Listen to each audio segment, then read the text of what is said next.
धनदेवी की पूजा। आंध्र राज्य के श्रीकाकुलम जिले का घनसारा गांव।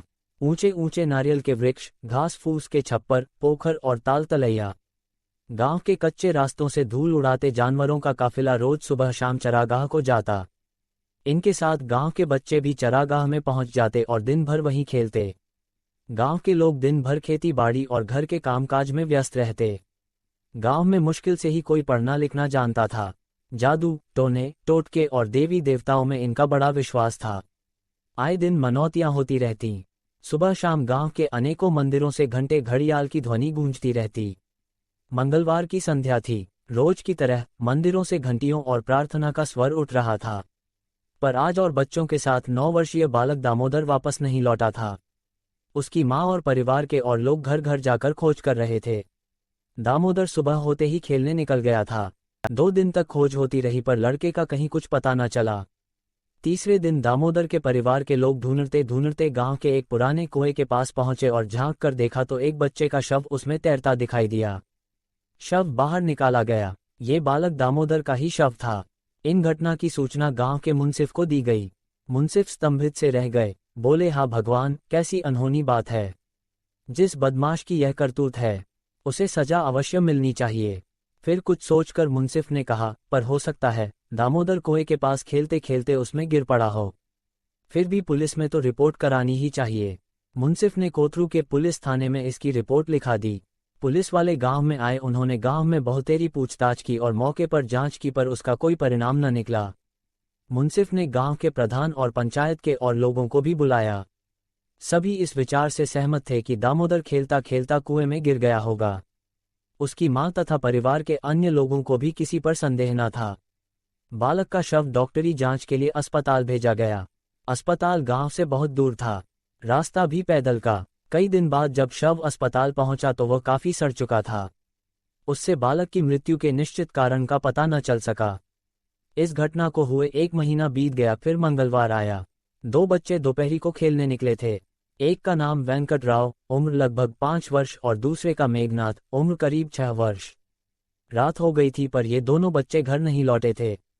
दोनों के माँ बाप चिंता विह्वल हो उठे। सारी रात बच्चों की खोज में पागलों की तरह घूमते रहे, पर बच्चों का कहीं अता पता न मिला। दूसरे दिन सबेरा होते ही फिर ढूंढ खोज शुरू हुई। गांव से 100 गज पर एक कुएं में 2 बच्चों के शव तैरते दिखाई दिए। शव निकाले गए। ये शव उन्हीं नन्हे बालकों वेंकट राव तथा मेघनाथ के थे। इस खबर के फैलते ही सारे गांव में आतंक छा गया। गांव के मुंसिफ को सूचित किया गया। उन्होंने इन दोनों शवों के बारे में भी पुलिस थाने में रिपोर्ट लिखा दी। सूचना मिलते ही पुलिस घटनास्थल पर पहुंच गई। गांव के लोगों से पूछताछ शुरू हुई। 21 व्यक्तियों से विशेष रूप से पूछताछ की गई पर कोई ऐसी बात न मालूम हो सकी जिससे निर्दोष बालकों की मृत्यु का राज खुलता। शव अस्पताल भेजे गए, पर अस्पताल पहुंचते पहुंचते शव इतने सड़ चुके थे कि डॉक्टरी जांच से भी उनकी मृत्यु के कारण का पता नहीं चल सका। पुलिस हैरान थी। आखिर 1 महीने के भीतर भीतर 3 अबोध शिशुओं की मृत्यु और एक सी हालतों में।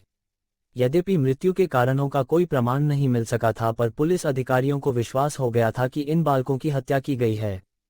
इन रहस्यमय हत्याओं का पता लगाने के लिए पुलिस जांच के कार्य में दच्चित होकर लग गई।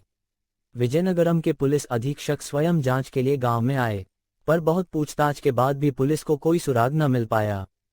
3 अबोध शिशुओं की मृत्यु अभी भी रहस्य बनी थी। विजयनगरम लौटकर पुलिस अधीक्षक ने अपने एक योग्य सहायक को बुलाया और कहा, मैं तुम्हें आज एक नाजुक काम सौंप रहा हूं। घनसारा गांव के 3 मासूम बच्चों की हत्या के केस के बारे में तुम जानते हो। मुझे लगता है इसके पीछे कोई बड़ा रहस्य है। गांव वाले आतंक और भय से कुछ बता नहीं रहे हैं, इसलिए तुम्हें गांव में जाना होगा। गांव वालों के बीच उनका होकर रहना होगा और इस गहरे रहस्य का पता लगाना होगा। पुलिस अधीक्षक का आदेश मिलते ही पुलिस अधिकारी तुरंत घनसारा गांव के लिए रवाना हो गया। गांव पहुंचकर पुलिस अधिकारी सादी पोशाक में रहने लगा। शीघ्र हो उसने गांव वालों से मेलजोल बढ़ा लिया। वह उनसे गप्पे लड़ाता, उनके साथ उठता बैठता और गांव वालों के जीवन का सूक्ष्म अध्ययन करने में लगा रहता। उसे पता चला कि गांव में बड़ी गरीबी है। उसने देखा कि घोर अंधविश्वास के कारण आए दिन गांव में झाड़ फूंक, टोना टोटका और देवी देवताओं की मनौतियां होती हैं। उसे यह मालूम होते देर न लगी कि गांव के मुंसिफ की बड़ी धाक है। वही गांव का मुखिया भी था। पंचायत के प्रधान भी उनके बड़े दोस्त थे। पुलिस अधिकारी को इस बात का पूरा आभास हो गया कि गांव वाले इनसे आतंकित हैं और इसी कारण अपना मुंह नहीं खोलते। उनके इस भय को कैसे दूर किया जाए? बड़ी चतुराई से पुलिस अफसर ने गांव वालों का विश्वास प्राप्त करने की कोशिश की। पुलिस अफसर ने देखा कि गांव के 2 व्यक्ति उसके पास अक्सर आते हैं। उनकी आंखों से लगता है कि वे कोई गंभीर रहस्य छुपाए हैं और बिना कुछ कहे चले जाते हैं। इनका नाम था त्रयंबक और शंकरन। पुलिस अफसर ने दोनों से आत्मीयता बढ़ाई। दोनों ही पुलिस अफसर से काफी खुल गए। एक रात पुलिस अफसर ने कुछ सिपाहियों को साथ लेकर गांव के मुंसिफ, उसकी पत्नी और दोनों लड़कों को गिरफ्तार कर लिया। आज विजयनगरम के न्यायालय में इस हत्या के मुकदमे का फैसला सुनाया जा रहा था। न्यायाधीश ने दर्शकों से खचाखच भरे न्यायालय में फैसला सुनाते हुए कहा, सबूतों से यह सिद्ध होता है कि घनसारा गांव के बालकों की मृत्यु में अभियुक्तों का हाथ था। अतः उन्हें 7-7 वर्ष के लिए कठोर कारावास का दंड प्रदान किया जाता है।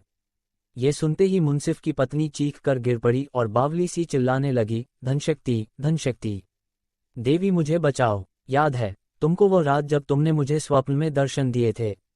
तुमने कहा था अपने 3 पुत्रों की या गांव के 3 बच्चों की बलि चढ़ाओ, नहीं तो तुम्हारा सत्यानाश हो जाएगा। ये काम मंगलवार को होना चाहिए। मैं हर मंगलवार को तेरी पूजा करती रही। तेरे ही आदेश से हमने गांव के उन मासूम बच्चों का गला घोंटकर बलि चढ़ाए। धनशक्ति, क्या तेरी पूजा का यही फल है? वो बकते बकते चीख मारकर मूर्छित हो गई। उधर मुंसिफ त्रयंबक और शंकरन को गालियां दे रहा था। त्रयंबक और शंकरन दोनों ने नमकहरामी की। बलि देने के बाद उस दिन अचानक तुम दोनों मेरे घर आए थे। तुमने बोरे में से निकली हुई एक छोटे बालक की टांगें देख ली थीं। पर क्या मैंने तुम्हें भरपूर रुपये नहीं दिए थे? क्या तुमने देवी के सामने ये रहस्य न खोलने की कसम नहीं खाई थी? तुम दोनों विश्वासघाती हो। कहानी आपको कैसी लगी? जासूसी कहानियों का अपना ही विशेष आकर्षण होता है। जो कुछ पसंद आए उसे लाइक करने में झिझकने का क्या काम? तुरंत लाइक करें।